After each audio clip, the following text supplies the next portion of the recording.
अस्सलाम वालेकुम। Welcome to JK study for civil services. तो आज हम बात कर रहे हैं प्रोडक्शन, कॉस्ट एंड एफिशिएंसी के बारे में। पहले हम डिस्कस करेंगे सर प्रोडक्शन के बारे में, लेकिन इससे पहले हम बताना चाहेंगे कि ये हमारा पोर्शन है अकाउंट्स असिस्टेंट के सिलेबस में है, लेकिन इन जनरल अगर हम बात करें तो माइक्रो इकोनॉमिक्स का पोर्शन है, लेकिन पर्टिकुलरली हम इसे मैनेजरल इकोनॉमिक्स में पढ़ते हैं। ठीक है, तो फिलहाल बात करते हैं प्रोडक्शन पे। सर प्रोडक्शन होता क्या है, कहां से आई है ये टर्म प्रोडक्शन? अगर हम इसके डेफिनेशन पे जाएंगे तो production is defined as the process by which inputs are transformed into outputs. यानी प्रोडक्शन वो प्रोसेस है जहां पे हमने इनपुट्स को ट्रांसफॉर्म करके आउटपुट्स बनाना पड़ता है। सर यहां पे दो टर्म्स आती है, अब इनपुट और आउटपुट। इनपुट क्या चीज होता है और आउटपुट क्या चीज होता है, इन दो टर्म्स पे हम बात करेंगे और हमारा प्रोडक्शन कंप्लीट। ठीक है, तो इनपुट का मतलब होता है हर वो कोई चीज जो मुझे जरूरत पड़ती है किसी फर्म में ताकि मैं कोई प्रोडक्ट बनाऊं। फॉर एग्जाम्पल अगर मेरी फर्म है, फॉर एग्जाम्पल अगर मेरा बिजनेस है, अगर मेरी कंपनी है, कोई फैक्ट्री है जहां पे मुझे क्लॉथ्स बनाने हैं, यानी पैंट बनाना है, शर्ट बनाना है, ठीक है, तो वहां पे मुझे इनपुट्स क्या क्या रिक्वायर होंगे। मुझे पहले तो सीविंग मशीन जरूरत पड़ेगी, ठीक है, थ्रेड जरूरत पड़ेंगे, क्लॉथ जरूरत पड़ेंगे, बटन जरूरत पड़ेंगे, ठीक है, जिप जरूरत पड़ेंगे, ठीक है। तो this all includes my inputs. ठीक है, लेकिन नेसेसरली इससे इंपॉर्टेंट जो मुझे जरूरत पड़ेगा दैट इज लेबर भी, यानी जो स्विंग मशीन को चलाए। ठीक है, सो दिस ऑल इंक्लूड जो भी मुझे जरूरत पड़ेंगे किसके लिए, जो फाइनल प्रोडक्ट है मुझे बनाना, वो क्या है, वो है क्लॉथ, यानी पैंट है, पैंट होगा, शर्ट होगा। ठीक है, उनको बनाने के लिए जो भी मुझे जरूरत पड़ेंगे उनको मैं नाम कहूंगा इनपुट्स। ठीक है, ओके। अभी आउटपुट क्या चीज होता है? सर आउटपुट मेरा, यानी जो मेरा मोटिव है, जो मेरा ऑब्जेक्टिव है, मेरा ऑब्जेक्टिव है यहाँ पे पैंट बनाना या शर्ट बनाना, तो मैं उस चीज को नाम देता हूं आउटपुट। ठीक है, तो इसी प्रोसेस को जो इनपुट से लेकर इनपुट्स को कलेक्ट करता है, लेबर को भी इकट्ठे लाता है एक साथ, मशीन भी उसको देता है, उसको थ्रेड भी प्रोवाइड करता है, उसको बटन्स भी प्रोवाइड करता है, यानी एवरी थिंग जो भी रिक्वायर्ड होगा क्लॉथ बनाने के लिए, पैंट बनाने के लिए, शर्ट बनाने के लिए, उन सबको मैं नाम देता हूं इनपुट्स। और उन्हीं इनपुट्स को जब मैं कन्वर्ट करता हूं, फिर ट्रांसफॉर्म करता हूं, फिर एक फाइनल प्रोडक्ट में, फिनिश्ड प्रोडक्ट में, उसको मैं नाम देता हूं आउटपुट। ठीक है, तो ये हुई प्रोडक्शन। ठीक है, लेकिन सर अब यहां पे कंफ्यूजन आता है, सर क्या ये जो फिनिश्ड प्रोडक्ट है क्या ये सिर्फ गुड हो सकता है? गुड यानी गुड भी क्या होगा, मतलब फॉर एग्जांपल यहाँ पे वो भी स्टूडेंट्स होंगे जो जिन्होंने इकोनॉमिक्स नहीं पढ़ी हो, तो इनके लिए हम बताना चाहेंगे कि ये जो गुड होता है ये टेंजिबल भी होता है और इनटेंजिबल भी होता है। सर अब टेंजिबल क्या हुआ? टेंजिबल का मतलब होता है जिसको मैं टच कर सकता हूं, जिसको मैं देख सकता हूं। ठीक है, that's tangible good. Intangible good जिसको मैं सिर्फ महसूस कर सकता हूं, मतलब मैं उसको टच नहीं कर सकता। ठीक है, दैट्स इनटेंजिबल गुड। ये तो ही गुड की बात। हाँ, वो तो हम बनाते हैं। फॉर एग्जाम्पल मैंने पेन बनाना है, पेंसिल बनाना है, शर्ट बनानी है, ठीक है, कोल्ड ड्रिंक बनानी है, जो कुछ चीज बनानी है उसको मैं गुड कहूंगा। लेकिन क्या सर प्रोडक्शन प्रोसेस में सर्विस भी आती है? हाँ बिल्कुल आती है। फॉर एग्जाम्पल मुझे अभी जो रिक्शा ड्राइवर है उसका अपना रिक्शा है, ठीक है ना, तो उसका जो इनपुट हुआ उसका ऑटो रिक्शा, यानी जो मशीन है यहाँ पे ऑटो रिक्शा। दूसरा इनपुट क्या हुआ? लेबर, ये जो ओन लेबर ड्राइविंग कर रहा है। ठीक है, दीज आर द इनपुट्स। लेकिन उसका आउटपुट क्या है? उसका आउटपुट है, ठीक, रिक्शा राइडर्स। ठीक है, ये जो सर्विस कर रहा है, यानी राइडिंग का सर्विस जो ये कर रहा है, ठीक है, एक जगह से दूसरी जगह ले जाने की जो सर्विस ये कर रहा है, दैट इंक्लूड्स द सर्विस। ठीक है, तो ये प्रोडक्शन में दोनों चीज आते हैं, गुड भी आता है और सर्विस भी आती है। ठीक है, तो हम ये कहेंगे कि प्रोडक्शन वो प्रोसेस है जहां पे मुझे इनपुट्स को इकट्ठा करना पड़ता है, उसके बाद उनको ट्रांसफॉर्म करके एक फाइनल प्रोडक्ट बनाना पड़ता है, चाहे वो गुड होगा या सर्विस होगा। ठीक है, तो कंफ्यूज नहीं होना, सिर्फ गुड है नहीं, गुड भी है एंड सर्विस भी है। ठीक है, ओके। उसके बाद हम बात करते हैं फैक्टर्स ऑफ प्रोडक्शन के बारे में। सर फैक्टर्स ऑफ प्रोडक्शन क्या चीज होता है? पहले हम ये समझेंगे कि सर फैक्टर क्या होता है, ठीक है ना। फॉर एग्जाम्पल फैक्टर क्या चीज होता है? फैक्टर होता है जो कोई चीज किसी दूसरी चीज पे इन्फ्लुएंस करे। फॉर एग्जाम्पल मैं अगर कहूंगा कि मुझे घर में पढ़ना नहीं आता है, क्योंकि एनवायरनमेंट भी एक फैक्टर होता है प्रेपरेशन करने के लिए। मुझे दिल्ली जाना है, वहाँ पे एनवायरनमेंट में रहना है, क्योंकि एनवायरनमेंट में मुझे कंपटीशन फील होगा, ठीक है। तो ये एक एनवायरनमेंट भी एक फैक्टर है, ठीक है। तो इन चीज़ों को हम कहते हैं फैक्टर, यानी जिस चीज़ से ये जो प्रोडक्ट है या ये जो फर्म है इन्फ्लुएंस होगी, उन चीज़ों को हम फैक्टर्स कहते हैं, ठीक है। तो हमारा जो प्रोडक्शन में फैक्टर है वो मेनली 4 फैक्टर्स है, ठीक है। One is capital, another is land, another is labour and entrepreneurship, ठीक है ना। ओके, अब हम इनको वन बाय वन डिस्कस करेंगे। सर कैपिटल क्या चीज होता है? कैपिटल मेनली होता है मशीन्स एंड टेक्नोलॉजी। मीन्स अगर मुझे कोई फर्म चलानी है, मैं किसी एजेंसी या फैक्ट्री में काम कर रहा हूं, वहां पे मेरी एजेंसी या कोई मेरी अपनी फैक्ट्री है, ठीक है, कोई अपनी फर्म है, मुझे वहां पे सबसे पहले मशीन जरूरत पड़ते हैं या मुझे वहां पे टेक्नोलॉजी जरूरत पड़ती है, और उस चीज को हम नाम कहते हैं कैपिटल, ठीक है ना। ओके, इसके बाद हम बात करते हैं लैंड पे, यानी लैंड भी एक फैक्टर होता है, ठीक। और उसके बाद लेबर, यानी लेबर भी मुझे, यानी जितने ज्यादा लेबर्स होंगे उतने ज्यादा मेरा प्रोडक्शन होगा। ये मैं आपको आगे समझाता हूं कि लेबर के ज्यादा होने से कितना प्रोडक्शन होता है, लेकिन अगर फिर और ज्यादा लेबर हुए तो फिर प्रोडक्शन कांस्टेंट रहता है, फिर अगर और ज्यादा लेबर होते हैं तो फिर प्रोडक्शन डिक्रीज होता है। फिलहाल हम वो बाद में डिस्कस करेंगे, फिलहाल हम ये समझेंगे फैक्टर्स ऑफ प्रोडक्शन पे। तो लेबर भी एक फैक्टर है जो प्रोडक्शन पे डिपेंड करता है, ठीक है। उसके बाद हम बात करते हैं एंटरप्रेन्योरशिप के बारे में, ठीक है। सर यहां पे कंफ्यूजन आता है बच्चों को, सर एंटरप्रेन्योरशिप होता क्या है? 2 टर्म्स है, one is businessman and another is an entrepreneur. Businessman और एंटरप्रेन्योर में हेल डिफरेंस है, यानी बहुत बड़ी डिफरेंस होती है।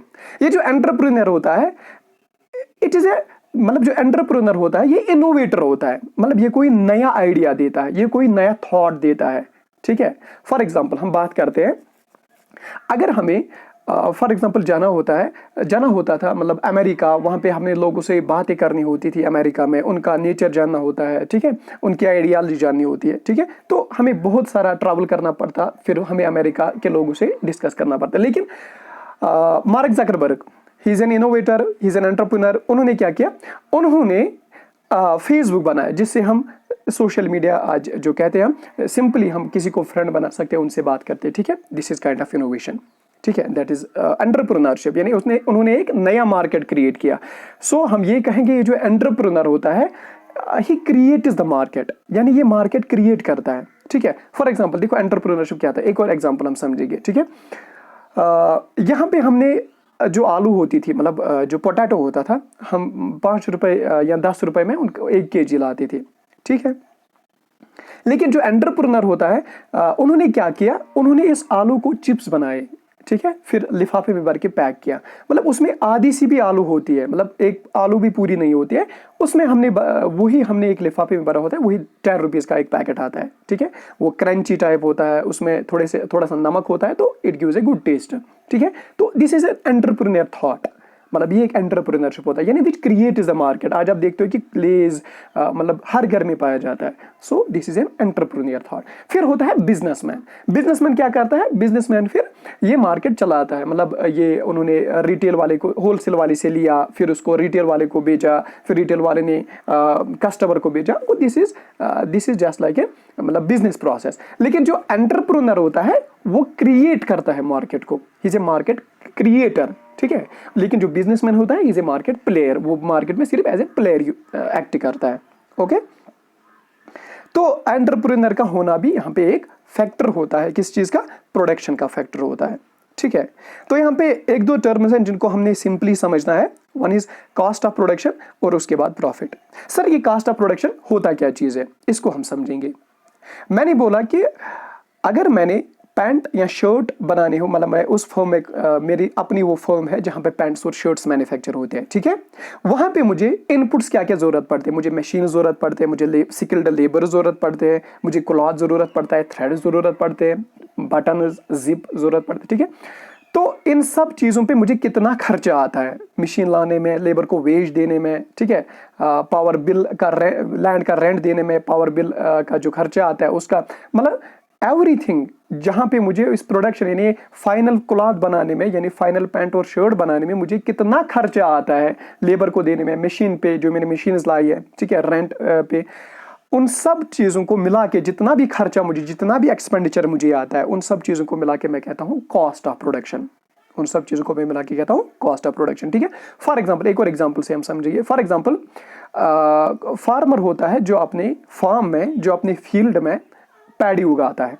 ठीक है, तो उसको मतलब कितना खर्चा आता है पैडी उगाने में। फॉर एग्जांपल उसको सीड्स जो वो खरीदता है सो करने के लिए, ठीक है, सीड्स लाता है, उसके बाद वो लेबर्स वहाँ पे यूज़ करता है, उसके बाद वो खाद डालता है यानी मैन्योर्स, ठीक है, उसके बाद फर्टिलाइजर्स डालता है, ठीक है, उसके बाद पेस्टिसाइड्स डालता है। ठीक है, तो जितना भी उसको खर्चा आता है पैडी उगाने में, उसके बाद उसको वो ट्रांसपोर्टेशन का खर्चा आता है, उसके बाद उसको पैकेजिंग का खर्चा आता है। ठीक है, उन सब खर्चात को मिला के हम उनको नाम कहते हैं कॉस्ट ऑफ प्रोडक्शन, उसको नाम कहते हैं कॉस्ट ऑफ प्रोडक्शन। ठीक है, उसके बाद जब ये इसको मार्केट में सेल करता है अब, तो उस चीज को हम नाम कहते हैं रेवेन्यू।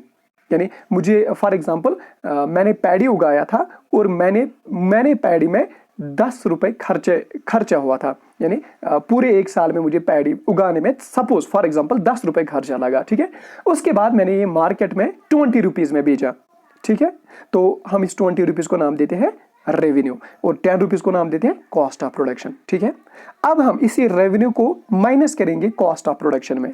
ठीक है, तो वो मुझे देता है प्रॉफिट। तो 20 is the revenue minus cost of production, that is 10 rupees is equal to 10 and 10 rupees becomes my profit. ठीक है, ओके। लेकिन अब हम बात करते हैं यहां पे सर जो हमें बेसिकली सिलेबस में है, that is production function. Production function से पहले हमने समझना था कि प्रोडक्शन होती क्या चीज है सर, लेकिन इसके बाद अब हमने बेसिक टॉपिक पे आना है, दैट इज प्रोडक्शन फंक्शन। ठीक है ना, ओके। तो ये जो प्रोडक्शन फंक्शन है इसकी डेफिनेशन पे आते हैं sir. Production function is the relationship between physical inputs and physical outputs. ठीक है, इनपुट आउटपुट हमने समझा, इनपुट क्या होता है, आउटपुट क्या होता है, हमने ये चीज समझा। अब यहां पे जो टर्म है जो समझनी है, that is physical. Sir physical क्या चीज होता है? फिजिकल वो चीज होता है जिसका वैल्यू हम इंक्लूड नहीं करते हैं, जिसका वैल्यू हम इंक्लूड नहीं करते हैं। मतलब ऐसे कि फॉर एग्जांपल यहां पे मैंने लिखा है 5 यूनिट्स ऑफ लेबर, यानी मुझे अपने फर्म में 5 लेबर है। ठीक है, 10 यूनिट्स ऑफ कैपिटल, यानी मुझे 10 मशीन्स है। ठीक है, 5 लेबर है, 10 मशीन्स है। ठीक है, and 100 units of commodity produced, यानी जो मुझे मैक्सिमम कमोडिटी मतलब होता है गुड, जो मैंने फाइनल में बनाया, क्लॉथ यानी पैंट बनाया या शर्ट बनाया। ठीक है, मुझे मैक्सिमम 100 कमोडिटीज बनते हैं, किसकी वजह से? 5 लेबर्स की वजह से और 10 मशीन्स की वजह से मुझे कितने बनते हैं? 100 या 100 यूनिट्स ऑफ कमोडिटी मुझे प्रोड्यूस होते हैं। ठीक है, लेकिन इसी को हम नाम देते हैं फिजिकल। सर अब ये जो वैल्यू आप बता रहे थे वो क्या चीज होता है?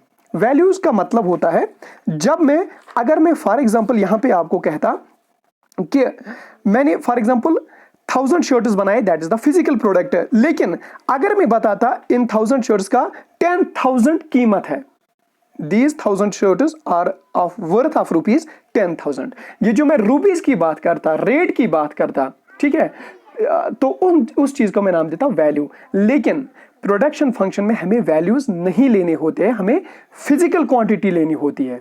हमने कितने लेबर्स यूज किए, हमने कितने कमोडिटी बनाए, हमने कितने शर्ट्स बनाए और हमने कितने मशीन्स यूज किए थे। ठीक है, तो उस चीज को हम नाम देते हैं फिजिकल। ठीक है, तो सिंपली प्रोडक्शन फंक्शन होता है जब हमने रिलेशनशिप ढूंढनी होती है, हमने कितने इनपुट्स लगाए थे और हमने कितने इनपुट आउटपुट्स मिले।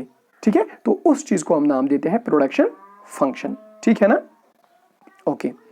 उसके बाद अगर हम मैथमेटिकली समझेंगे, मैथमेटिकल लैंग्वेज में ये जो प्रोडक्शन फंक्शन होता है, this is QX is equal to F of L, K, means QX is here the maximum production of commodity, यानी कितना ज्यादा, यानी कितनी कमोडिटी मुझे बनती है फाइनली, यानी मुझे कितना, ये जो फाइनल प्रोडक्ट फिनिश्ड गुड मैंने बनाया है कितने बने मुझे, यानी कितने शर्ट्स मुझे तैयार हुए अब।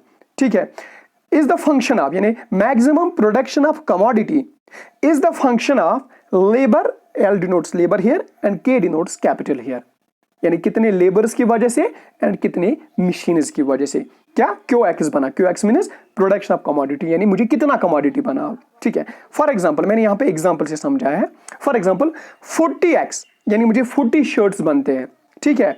किसकी, by function of what, by means of 5 labours and 4 machines की वजह से, 5 लेबर और 4 मशीन्स की वजह से मुझे 40 शर्ट्स बनते हैं, ठीक है।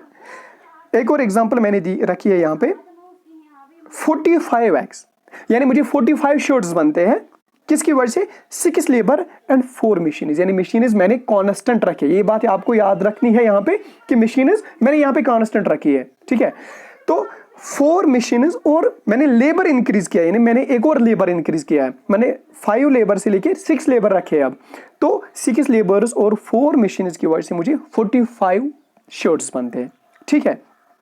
तो इस चीज को हम नाम देते हैं प्रोडक्शन फंक्शन। ये चीज आपको याद रखनी है। ये 40 जब मैंने शर्ट्स बनाए थे तब 5 ही लेबर थे, और जब मैंने 45 शर्ट्स बने तब 6 लेबर थे। ये हमें आगे थोड़ा सा काम आएगा, ठीक है। ये आपको यहाँ पे याद रखना है। इसके बाद हम बात करते हैं फिक्स्ड एंड वेरिएबल फैक्टर के बारे में। जो मैंने यहाँ पे आपको बोला फैक्टर्स ऑफ प्रोडक्शन, जो मैंने 4 फैक्टर्स बताए थे आपको, उनकी मैं अगर मैं क्लासिफिकेशन करूं तो वो 2 चीजों में क्लासिफाई होते हैं। One is fixed and another is variable factor. Sir क्या चीज होता है फिक्स्ड फैक्टर और क्या चीज होता है वेरिएबल फैक्टर? हमारे बहुत सारे टीचर्स ने ये यहाँ पे गलत इंटरप्रेट किया है, ठीक है। लेकिन असल में फिक्स्ड फैक्टर क्या होता है वो हम समझेंगे, ठीक है। तो फिक्स्ड फैक्टर की डेफिनेशन हम पढ़ेंगे। Fixed factor are those the application of which does not change with the change in output, ठीक है। फॉर एग्जाम्पल, हम एग्जाम्पल से समझेंगे। मशीन मैंने यहां पे यूज किया था, फैक्टर्स में मैंने कैपिटल जो आप लोगों को बोला यानी मशीन या टेक्नोलॉजी आपको बोली, तो वहां पे जो मशीन है, मैंने मशीन लाई, मैंने इंस्टॉल की मशीन, ठीक है। मेरे घर पे पड़ी है अब, या मेरी फर्म पे पड़ी है अब मशीन, ठीक है। लेकिन अभी ये मशीन कोई चीज ही नहीं बनाता, अभी इस मशीन ने कोई शर्ट नहीं बनाई या कोई पैंट नहीं बनाई, लेकिन स्टिल मशीन है ना उधर मेरी फैक्ट्री में, मशीन तो है ऑलरेडी, लेकिन आउटपुट अभी भी 0 है, आउटपुट अभी भी 0 है, ठीक है। तो इसका मतलब ये होता है कि आउटपुट जितना भी मैं चेंज करूं, लेकिन वो तो फिक्स्ड ही है, मशीन तो मशीन ही, आउटपुट अभी 0 है, ठीक है। या हम ऐसे समझेंगे। फॉर एग्जाम्पल ये जो मेरी मशीन एक है, इसका मैक्सिमम कैपेबिलिटी यानी जो एबिलिटी इसकी मशीन की है, ये 1000 प्रोडक्ट्स बनाती है। फॉर एग्जाम्पल ये 1000 मशीन्स बनाती है, 1000 शर्ट्स बनाती है। एक मशीन जो है ये 1000 शर्ट्स प्रोड्यूस करती है, ठीक है। So maximum 1000 units of commodity are produced या मैन्युफैक्चर्ड बाय अ मशीन, ठीक है ना, ओके। अगर मैं 0 से लेके 1000 इनपुट्स दूं, 0 से लेके 1000 भी इनपुट्स दूं, ठीक है, 0 से लेके 1000 भी यूनिट्स बनाऊं। फॉर एग्जांपल मेरा एक शर्ट बनता है, फॉर एग्जांपल मेरे 2 शर्ट्स बनते हैं, फॉर एग्जांपल मेरे 100 शर्ट्स बनते हैं, या फॉर एग्जांपल 500 600 700 या 1000 शर्ट्स बनते हैं, ठीक है। लेकिन मशीन तो एक है ना, input of machine is constant, यानी जो इनपुट ऑफ मशीन है वो कांस्टेंट है, लेकिन आउटपुट है वो वेरी होता है। लेकिन इनपुट यानी आउटपुट जितना भी होगा, चाहे एक ही शर्ट बने, लेकिन इसकी कैपेबिलिटी 1000 तक है, चाहे आप 500 बने या 600 बने या 800 बने या 1000 बने, लेकिन मशीन तो एक ही है, इट इज द फिक्स्ड, ठीक है। या जब मशीन ऑलरेडी थी भी, तब कोई प्रोडक्ट भी नहीं बना था, यानी अभी मैंने स्टार्ट भी नहीं किया लेकिन मशीन मैंने लाई थी, ठीक है। So that is called as the fixed factor, ठीक है ना। सो मैं ये कहूंगा फिर, a machine is there even when output is 0, output 0 भी है लेकिन तब भी मशीन है, ठीक है ना। सो मैं ये नाम कहूंगा कि the input of the machine remain is constant, ठीक है। ये जो इनपुट है वो कांस्टेंट रहता है, that is the fixed factor. चाहे आउटपुट 0 से लेके 1000 पर जितना भी निकले, चाहे 500 निकले, 600 शर्ट्स निकले, लेकिन इनपुट कांस्टेंट रहता है, ठीक है ना, that is called the fixed factor. अब हम बात करते हैं सर वेरिएबल फैक्टर पे। वेरिएबल फैक्टर क्या होता है? Variable factor are those the application of which varies with change in the output, with change in the output. For example, इसको भी हम एग्जाम्पल से समझेंगे। फॉर एग्जाम्पल लेबर है मेरा, मैंने आपको यहां पे एग्जाम्पल दी थी, 40 शर्ट्स मुझे बनते हैं तब जब मुझे सिर्फ 5 लेबर्स थे, ठीक है ना। अब 45 लेबर्स मुझे बनते हैं, 45 शर्ट्स मुझे बनते हैं जब कितने 6 लेबर्स थे। तो इसका मतलब ये हुआ कि मुझे लेबर चेंज करने की वजह से, इनपुट चेंज करने की वजह से, इनपुट जब मैंने वेरी किया 5 लेबर से लेकर 6 लेबर तक, जब मैंने ये चेंज किया तो मेरा जो आउटपुट है वो भी चेंज होता है, यानी 6 लेबर्स मैंने लाए तो 45 बने, मेरे 5 लेबर थे तो 40 ही शर्ट्स थे, ठीक है। So this is called as the variable factor, this is called as variable factor, okay. तो हम फिर ये भी कहेंगे कि variable factor is 0 when output is 0, ठीक है। आउट मेरी कभी कोई शर्ट ही नहीं थी अभी, तो मेरा लेबर भी नहीं था अभी, ठीक है ना, okay.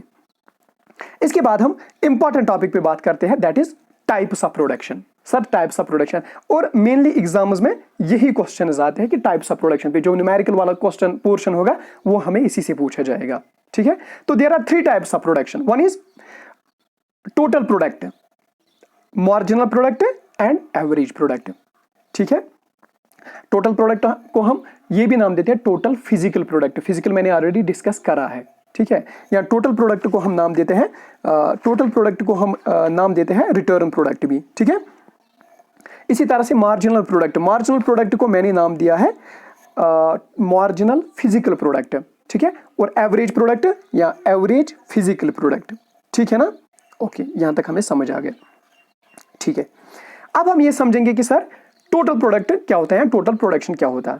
It is the summation of output produced by variable factor along with some amount of fixed factors। इसको हम समझेंगे, इसको हम ऐसे समझेंगे कि सर मेरा जितना भी, फॉर एग्जांपल मुझे 1000 शर्ट्स बनते हैं बिकॉज ऑफ 5 लेबर्स या बिकॉज ऑफ 6 लेबर्स, यानी टोटल में कितना मुझे आउटपुट आया उसको हम कहते हैं टोटल प्रोडक्ट, यानी फाइनली मैंने कितने शर्ट्स बनाए, ठीक है, उसको मैं कहता हूं टोटल आउटपुट, उसको मैं कहता हूं टोटल प्रोडक्ट, ठीक है ना। यानी जितने भी ज्यादा मैंने लेबर, फॉर एग्जांपल मैंने आज 5 लेबर लाए थे तो मैंने इतने शर्ट्स बनाए, मैंने 6 लेबर लाए थे तो मैंने इतने शर्ट्स बनाए, तो जितना टोटल में आउटपुट निकलता है उसको हम कहते हैं टोटल प्रोडक्ट। तो ये सिंपल ही है, ठीक है। अब मैंने यहां पे यूज क्यों की है term, it is the summation of output produced by variable factors plus some amount of fixed factor. Some amount of fixed factor मतलब जो मैंने वहां पे मशीन्स यूज किए थे, मैंने एक मशीन वहां पे रखी थी तो विदाउट मशीन मेरा इम्पॉसिबल था कोई भी चीज बनाना, इसीलिए मैंने फिक्स्ड फैक्टर का भी यहां पे यूज किया। तो some amount of fixed factors plus all the variable factor, जो भी वेरिएबल फैक्टर्स है उनकी वजह से मुझे कितने सारे शर्ट्स बने, तो उस चीज को मैं नाम देता हूं, कितने शर्ट्स मुझे बने दैट, उसको मैं नाम देता हूं टोटल प्रोडक्ट, ठीक है ना, ओके। तो उसका मैं एक और नाम देता हूं total returns of the variable factor भी, या टोटल फिजिकल प्रोडक्ट भी। उसके बाद हम बात करते हैं मार्जिनल प्रोडक्ट भी। मार्जिनल प्रोडक्ट क्या चीज होता है सर, मार्जिनल प्रोडक्ट चीज होता है additional output by the addition of inputs, ठीक है। यानी फॉर एग्जांपल मैंने 5 लेबर थे तो मैंने कितने शर्ट्स बनाए, 40 शर्ट्स बनाए। जब मैंने 6 लेबर लाया तो मुझे कितने शर्ट्स बने, मुझे 45 शर्ट्स बने। तो इसका मतलब ये हुआ कि मुझे एडिशनल में कितने यूनिट्स ऑफ कमोडिटी बने, तो मुझे कितने units, 5 units of commodity additional बने, ठीक है ना। तो इस चीज को हम नाम देते हैं मार्जिनल प्रोडक्ट, इस चीज को हम नाम देते हैं मार्जिनल प्रोडक्ट, ठीक है ना, ओके। इसके बाद होता है एवरेज प्रोडक्ट। सर ये एवरेज प्रोडक्ट क्या चीज होता है, average product is the output पर unit of the variable factor, means यानी फॉर एग्जाम्पल इसको भी हम एग्जाम्पल से समझेंगे। फॉर एग्जाम्पल मेरे पास 40 शर्ट्स बने थे, फाइनली मैंने 40 शर्ट्स बनाए, किन की वजह से, 5 लेबर्स की वजह से, मीन्स सो इनको हम डिवाइड करेंगे, 40 divided by 5 that is equal to 8 units, means एक लेबर ने मुझे 8 शर्ट्स बनाए, ठीक है। तो 5 40 बनाएंगे, that is called as average product, ठीक है ना। So average product is nothing but the division of total product and the inputs used, total product and the variable factor कौन है यहाँ पे, लेबर, ठीक है ना, ओके। तो हमें समझ आया टोटल प्रोडक्ट क्या होता है, मार्जिनल प्रोडक्ट क्या होता है एंड एवरेज प्रोडक्ट क्या होता है। अब मैंने यहाँ पे ये चार्ट थोड़ा सा इलस्ट्रेट करने के लिए बनाया है जो आपको न्यूमेरिकल्स में काम आएगा, ठीक है। तो यहाँ पे हमने पहले लिखा है यूनिट्स ऑफ लेबर, यानी मैंने कितने यूनिट्स ऑफ लेबर यूज किए हैं, उसके बाद टीपी यानी टोटल प्रोडक्शन मुझे कितना आया, उसके बाद एपी यानी मेरा कितना एवरेज प्रोडक्ट बना, एंड उसके बाद एमपी यानी मेरा मार्जिनल प्रोडक्ट कितना बना, ठीक है। लेबर जब मैंने 1 यूज किया तो टोटल प्रोडक्शन तब फॉर एग्जांपल 50 था मेरा, तो एवरेज प्रोडक्ट हुआ total production divided by units of labour, units of labour क्यों? क्योंकि ये वेरिएबल फैक्टर है। So that is 50 divided by 1 that is equal to 50। सो मार्जिनल प्रोडक्ट कितना हुआ? मार्जिनल प्रोडक्ट मेरा आता है TP1 minus TP0 is equal to 50 minus 0 is equal to 50, वो भी मेरा 50 आता है। लेकिन अब यहां पे आप कंफ्यूज होंगे, सर ये क्या आपने लिखा है TP1 माइनस TP0, मतलब इसका मतलब क्या होता है? ये मैं आपको फार्मूला से समझाऊंगा सब कुछ, फिलहाल आप इतना याद रखिए, इसके बाद में इसी पे आने वाला हूं कि ये TP1 क्या लिखा है मैंने, TP0 क्या लिखा है मैंने, ठीक है? तो फिलहाल आप इतना याद रखिए। दूसरी लाइन पे आते, जब मैंने 2 लेबर यूज किए थे तो मेरा टोटल प्रोडक्ट यानी मेरे जो शर्ट्स बने थे टोटल वो 90 बने थे, तो एवरेज भी आपको अब आएगा करना 90/2 दैट इज 45, ठीक है? सो मार्जिनल यहां पे आता है कि जो मेरा पिछला था यानी 50, जब मैंने एक ही लेबर यूज किया था तो 50, अब मैंने 2 लेबर यूज किए तो अब मेरा कितना आता है? दैट इज 90 माइनस 50, ठीक है? दैट इज इक्वल टू 40, ठीक है ना? इसी तरह से 3, जब मैंने 3 लेबर्स यूज किए तो 120 मेरे टोटल शर्ट्स बने, एवरेज 40, ठीक है? हाँ, अगर आप लास्ट में देखिए जब मैंने 6th लेबर यूज किया तो 6th लेबर मैंने यूज किया तो मुझे 150 शर्ट्स बने, ठीक है? जब मैंने 5th लेबर भी यूज किया था, आप देखिए यहां पे फिगर पे, जब मैंने 5 लेबर यूज किए तो मुझे 150 शर्ट्स बने, और जब मैंने 6th लेबर यूज किया तो मुझे 150 ही शर्ट्स बने। मींस अब मेरा कांस्टेंट रहता है, ठीक है? यानी मैं 5 रखूं या 6th लेबर रखूं तो मेरा काम उतना ही बनता है, मेरे सिर्फ 150 शर्ट्स प्रोड्यूस होते हैं, ठीक है? लेकिन इसके बाद भी मैंने जब ट्राई की थी, जब मैंने 7th लेबर लाया था तो फिर वहां पे मुझे शर्ट्स जितने बने थे वो मुझे अब 147 ही बने, ठीक है? तो इसका मतलब ये क्या हुआ? इसका मतलब ये हुआ कि अब मेरा रिड्यूस हो रहा है, अब मेरा रिटार्ड हो रहा है ग्रोथ। मींस अभी तक मैंने 5 लेबर से 150 बन रहे थे, अब मुझे 7 लेबर से 147 बन रहे, तो उस चीज को हम नाम देते हैं नेगेटिव। यहां पे आप देख सकते हो कि MP मेरा आ रहा है -3, यानी 147 माइनस 150 दैट इज -3, तो मेरा यहां पे आ रहा है नेगेटिव, उस चीज को हम कहते हैं negative MP means marginal product, ठीक है? तो इस चीज को हम रेक्टिफाई कैसे करेंगे? इस चीज को हम रेक्टिफाई करेंगे जब हम वर्कर जो वहां पे है, लेबर जो वहां पे, उनको हम रिमूव करेंगे अपनी फर्म में से, ठीक है? अब मैं यहां पे अब आपको थोड़ा सा फार्मूला से समझाता हूं जो हमें एग्जाम में काम आएंगे, ठीक है ना? ओके, फॉर एग्जाम्पल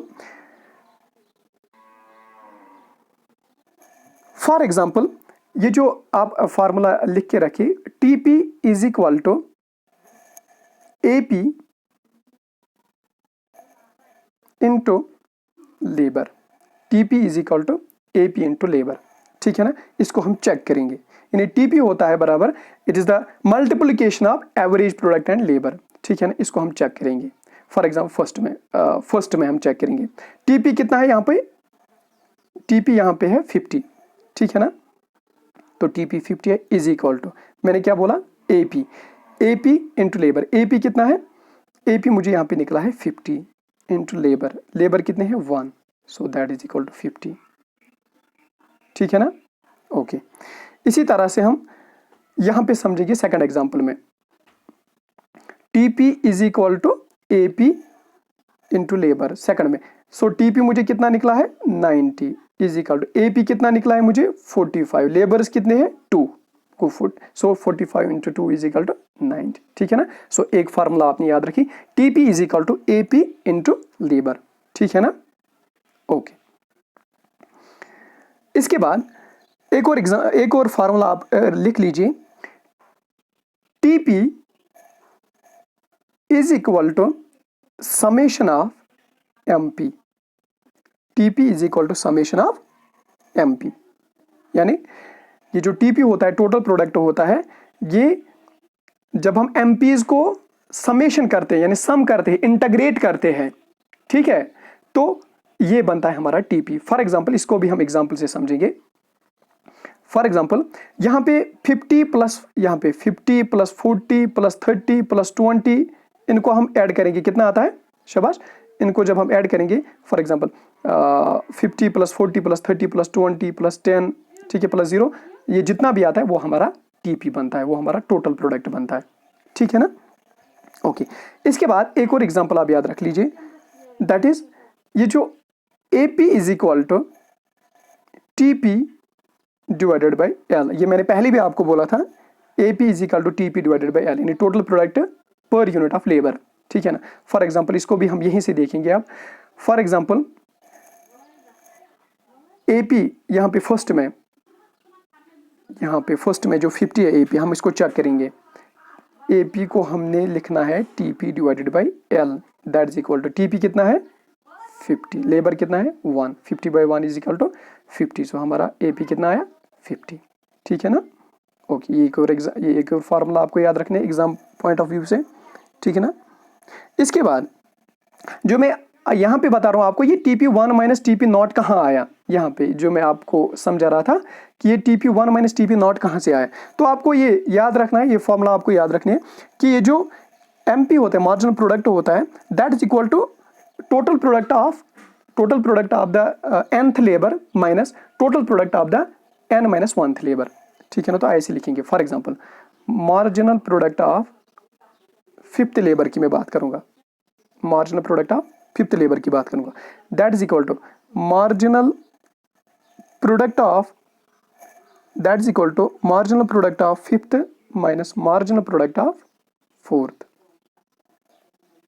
ठीक है ना, तो marginal product of 5th minus marginal product of 4th।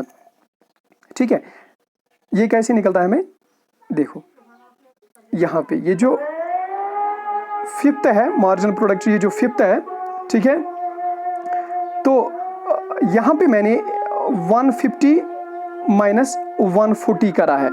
140 कैसे, क्योंकि ये जो ऊपर का है दिस इज द TP 140, ये जो वाला TP है, यहाँ पे TP कितना है 150, सो 150 माइनस 140, ठीक है, दैट इज इक्वल टू 10, तो मुझे मार्जिनल प्रोडक्ट 10 का निकला है। ठीक है, तो होपफुली इंशाल्लाह हम कल के लेक्चर में अब आगे डिस्कस करेंगे।